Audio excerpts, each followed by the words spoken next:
வணக்கம். ஜவ்வை இஜக் from Javadupatti Pudur. Power writer அப்படிங்கிற அந்த யூடியூப் சேனல் மூலமாக உங்களை மீண்டும் சந்திப்பு ரொம்ப மற்ற மகிழ்ச்சி. அத்தோட எங்கள் சேனலை சப்ஸ்கிரைப் பண்ணுங்கள், பெல் பட்டன் அழுத்த மறந்துடாதீங்க.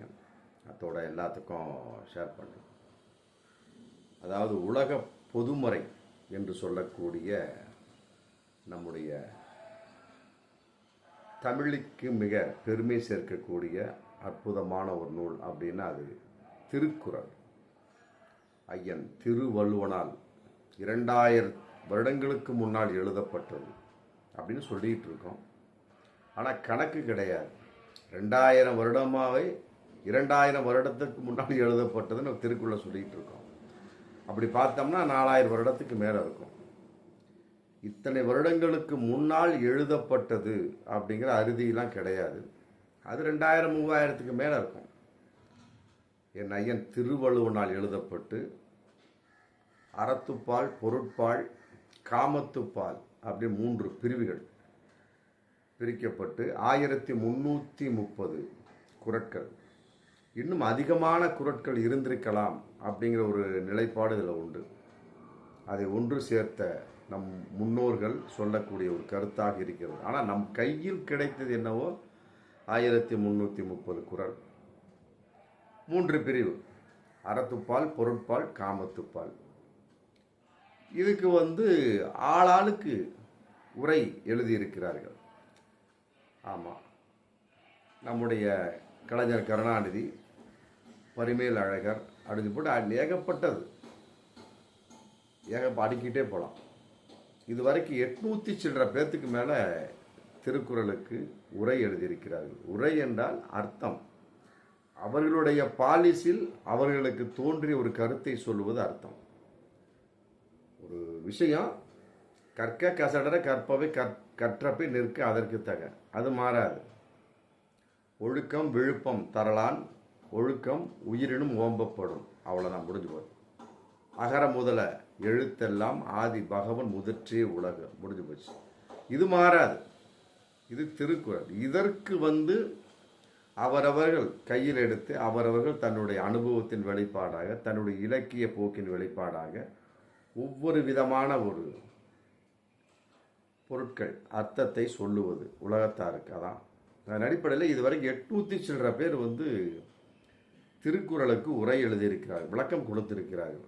அதன் அடிப்படையில் போன 13/7/2025 கவி பேரரசு வைரமுத்து அந்த நம்முடைய திருக்குறளுக்கு விளக்கம், அதாவது உரை எழுதி ஒரு நூல் வெளியிட்டிருக்கிறார். அதாவது வைரமுத்து வள்ளுவர் உரை, வள்ளுவர் மறை வைரமுத்து உரை.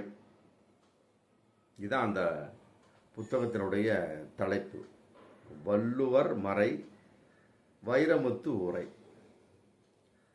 அவருடைய ஒரு அனுபவத்தின் வெளிப்பாடு, திரையுலகம் இருக்கிற இல்லையா, அதன் அடிப்படையில் ஏற்பட்ட வெளிப்பாடு எல்லாத்தையும் சேர்த்து ஒரு அற்புதமாக எழுதியிருக்கிறார். 300 சில்லற பக்கத்துக்கு மேலே. விலைகள் அந்த அரங்கத்தில் ரொம்ப கம்மியாக தான் விற்றாங்க.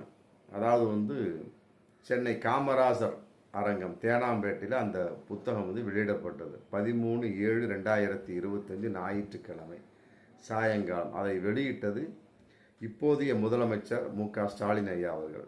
அப்புறம் ப. சிதம்பரம், மற்றபடி பர்வீன் சுல்தானா, அப்புறம் ஐஏஎஸ் நம்முடைய இறையன்பு, ஏகப்பட்ட பேர் வந்தாங்க. அப்புறம் ஏகப்பட்ட எதிர்கட்சி தலைவர்கள், மற்றபடி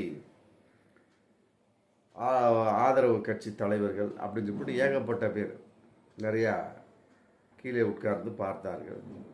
வெளியிட்டது என்னவோ மு.க. ஸ்டாலின் முதலமைச்சர், இப்போதைய முதலமைச்சர். பிறகு அதனுடைய வெளிப்பாடு வரக்கூடிய சமயத்தில் ஆளாளுக்கு ஒரு விளக்கம் பேசுவாங்க இல்லையா, ஆளாளுக்கு புஸ்தகத்தை கொடுத்துருவாங்க. கொடுத்து இதற்கு நீங்கள் அதாவது வள்ளுவர் மறை வைரமுத்து உரை, அதில் மாற்றம் கிடையாது, இதற்கு உங்களுடைய கருத்து என்ன அப்படின்னு ஒவ்வொரு புத்தகத்தையும் ஒவ்வொரு ஆளுக்கும் கொடுப்பார் வைரமுத்து. இதுக்கு நீங்கள் மேடையில் விளக்கம், உங்களுடைய கருத்தை சொல்லுங்க அப்படின்னு சொல்லி கூட அந்த 13/7/25 ஆளாளுக்கு ஒரு கருத்தை சொன்னாங்க.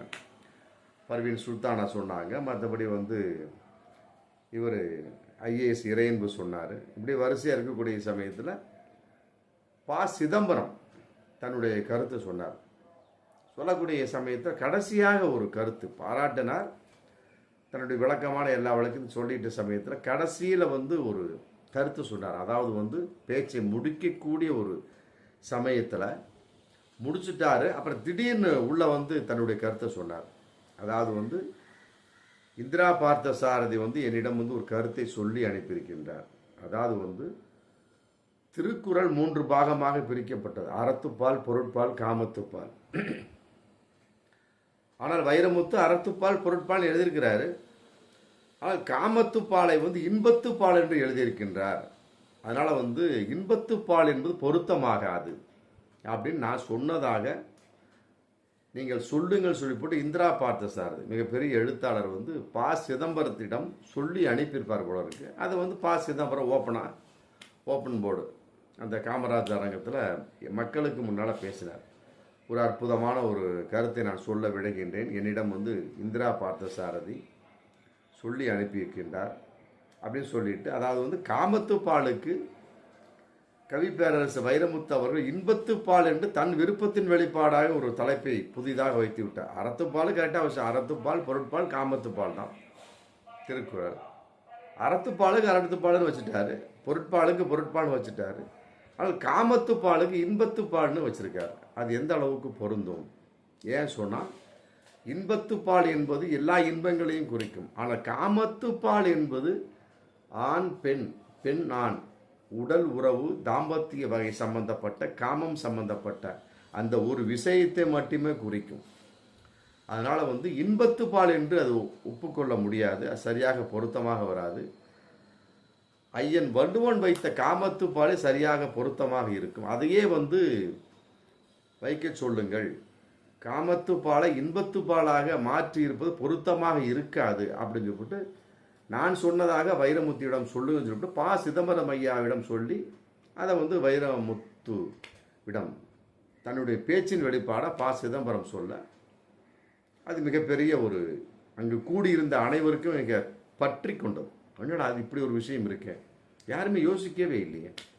இன்பத்துப்பால் அப்படின்னா உடல் உறவு, தாம்பத்தியம், ஆண் பெண் உறவு, பெண் ஆண் உறவு அப்படிங்கிறது இன்பமாக தான் நம்ம நினைச்சிட்டு இருக்கோம். ஆனால் அது இன்பமே அல்ல. இன்பம் தான், ஆனால் அந்த இன்பத்துக்கென்று தனி ஒரு பேர் இருக்கு, அதான் காமம். ஏன்னா இன்பம் அப்படிங்கிறது எல்லாத்துக்குமே பொருந்தும். இப்போ சாப்பிட்டோம், ஒரு இடத்துக்கு போய் பிரியாணி சாப்பிட்டோம், ரொம்ப சூப்பர்ப்பா, இந்த சாப்பாடு ரொம்ப சந்தோஷமாக இருந்து இன்பமாக இருந்தது, அதை சாப்பிட்டோன்னே என் மனசு ரொம்ப இன்பமாக இருக்குது அப்படிங்கிறோம். அப்புறம் ஒரு மிகப்பெரிய சுற்றுலாவுக்கு போகிறோம், என்னையா இடம், அற்புதமான இடம், மனசுக்கு இன்பமாக இருக்கிறது அப்படி இப்படி எல்லாத்துக்குமே இன்பம் தான் வரும். ஆனால் ஆண் பெண் உறவு அப்படிங்கிற வரக்கூடிய சமயத்தில், அந்த உடல் உறவு அப்படிங்கிற வரக்கூடிய சமயத்தில் அது இன்பம் தான். ஆனால் அதுக்கு தனிப்பட்ட ஒரு பெயர் இருக்குது, காமம் அப்படிங்கிற ஒரு பெயர் இருக்குது. சாதாரணமாக பல பேர் பார்த்தீங்கன்னா என்ன, என் பெற்றோரை நான் காதலிக்கிறேன் அப்படிம்பாங்க. என் அம்மா, சில பேர் கையில் பார்த்தீங்கன்னா இந்த இடத்துல பச்சை குத்திருப்பாங்க, ஐ லவ் யூ மாம் அப்படின்னு எழுதியிருப்பாங்க. I love you, I love அப்படின்னா காதலிக்கின்றேன், என் அம்மாவை காதலிக்கின்றேன். காதல் தான் வரும், லவ்னா காதல் வரும், அன்புன்னு கூட சொல்லிடலாம். ஏன்னா ஆங்கிலம் இல்லையா, அது எப்படி வேணாலும் சொல்லலாம். அது கிறுக்கு மொழி. ஆமாம், எங்கள் அப்பா அடிக்கடி சொல்லுவாங்க, கிறுக்கு மொழி, அப்படி எப்படி வேணாலும் பார்த்துக்கலாம்ப்பான்னு சொல்லுவாங்க. அதனால் அது இன்னைக்கு உலக அளவுக்கு பரவிட்டு இருக்கு, பரவிடுச்சு. இன்னும் என்னத்தை பரவுறது, முடிஞ்சு போச்சு. அது இன்னொரு மொழிகளை அழித்து கொண்டு இருக்கிறது. தமிழை அது அழிக்காமல் இருந்தால் சரி. அன்றே சொல்லிட்டான் பாரதியார், தமிழ் இனி மெல்ல சாகும் அப்படின்னு. அதை நம்ம சாகாமல் தூக்கி நிறுத்தணும். அதுதான் நம்முடைய பண்பாடு. இன்னைக்கு ஒரு மிகப்பெரிய ஒரு முக்கியமான வேலை. அதன் அடிப்படையில் அது தமிழ்ங்கிற ஒரு கான்செப்ட். மற்றபடி ஆங்கில ஒரு வெளிப்பாடு வரக்கூடிய சமயத்தில் அது வெளிப்பாடு என்ன ஆகுது, தனிப்பட்ட முறையில் பார்க்கக்கூடிய சமயத்தில் விஷயம் கரெக்டாக உட்காரும். அப்போ ஆங்கிலேயருங்க ஒரு விஷயத்தில் அது மொழி சம்மந்தப்பட்டது அழியலாம் அப்படிங்கிற விஷயம். எப்படி இருந்தாலுமே சரி, ஆமாம், அந்த விஷயம் என்று வரக்கூடிய சமயத்தில் காமம் அப்படிங்கிற ஒரு விஷயம் ஆணுக்கும் பெண்ணுக்கும் மட்டும்தான் பொருந்தும். இன்பம் எப்படிங்கிறது எல்லோருக்குமே பொருந்தும். அப்படிங்கிற சமயத்தில் அது இன்பத்துப்பால் அப்படிங்கிறத காமத்துப்பாலாக தான் வைக்க முடியுமே தவிர மற்றபடி இன்பத்துப்பால் அப்படின்னு இவருக்கு தனிப்பட்ட ஒரு கருத்தாக வைத்திருக்கின்றார், ஏற்றுக்கொள்ள முடியாது.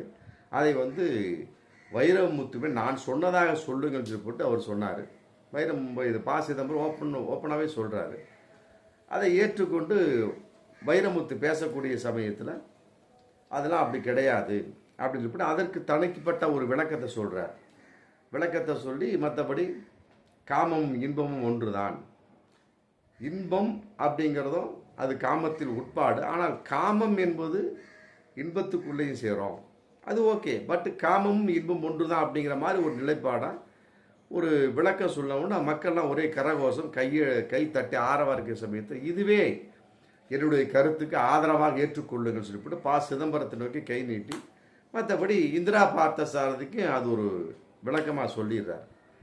நடந்து முடிந்த ஒரு விஷயம் 13/7/2025 மாலை நேரம் ஒரு 7-7:30 மணிக்கு இது நடந்த ஒரு விஷயம். பிறகு மு.க. ஸ்டாலின் ஐயா பேசுகிறாங்க. விட்டுருங்க. நம்ம விஷயம் என்னென்னா காமத்துப்பால் இன்பத்துப்பால் இரண்டும் ஒன்றா அப்படிங்கிறத நம்ம பார்க்கக்கூடிய ஒரு சூழல். பொதுவாக காமத்துப்பால் என்பது கரெக்டாக ஆணுக்கும் பெண்ணுக்கும் உள்ள விஷயம்தான், ஆனால் அது இன்பம் தான். இருந்தாலும் ஆணுக்கும் பெண்ணுக்கும் உள்ள விஷயம் உடல் உறவு அப்படிங்கிற விஷயம், இன்பம் அப்படிங்கிற விஷயம் வரக்கூடிய சமயத்தில் அதை பொத்தாம் பொதுத்தனமாக இன்பத்துப்பால் இன்பம் அப்படிங்கிற அடிப்படையில் மட்டுமே நான் பார்த்து விட முடியாது. அப்போ அதுக்கு தனிப்பட்ட ஒரு வார்த்தை போடக்கூடிய சமயத்தில் காமம் அப்படிங்கிற விஷயம்தான் பொருந்தும். ஏன்னா அதைத்தான் திருவள்ளுவரும் போட்டிருக்கார். அதை இவர் தன்னுடைய வெளிப்பார இன்பத்துப்பால்னு வச்சிருக்கிறார். இன்பம்ங்கிறது அது எல்லாத்துக்குமே பொருந்தும். அப்போ உள்ள பார்க்கக்கூடிய சமயத்தில் இன்பத்துக்கு ஒரு விஷயங்கிற சமயத்தில் உலக இன்பம் எல்லாம் அப்படிங்கிற ஒரு வரிசையாக எழுதியிருக்கிறார் அப்படின்னா கிடையாது. அது வேறு விதமாக எழுதியிருக்கிறார். அறத்துப்பாலை எழுதியிருக்கிறாரு, பொருட்பாலை எழுதியிருக்கிறார். இன்னும் சொல்லப்போனால் அறத்துப்பாலை பாயிரவியல், இல்லறவியல், துறவியல், ஊழியல் அப்படின்னு இவரே தன்னுடைய விருப்பமாக பிரிச்சிருக்கிறாரு. அப்புறம் பொருட்பாலை அரசியல், அங்கவியல், ஒழிபியல் அப்படின்னு பிரிச்சிருக்கிறார். அதே மாதிரி இன்பத்துப்பாலை களவியல், கற்பியல் பிரிச்சிருக்கிறார். தன்னுடைய விருப்பமாக வச்சிருக்கிறாரு. அதே நேரத்தில் அறத்துப்பால் பொருட்பால் வச்ச மாதிரி காமத்துப்பால்னு வச்சுட்டு கீழே களவியல் கற்பியல் வச்சிருந்தா நல்லா பொருத்தமாக இருந்திருக்கும், யாரும் பேச வேண்டிய அவசியம். ஆனால் களவியலை இன்பத்துப்பால்னு தலைப்பையே மாற்றக்கூடிய சமயத்தில் இன்னைக்கு பிரச்சனையாக வந்திருக்கு. உண்மையிலே அது தவறாகத்தான் முடியும்.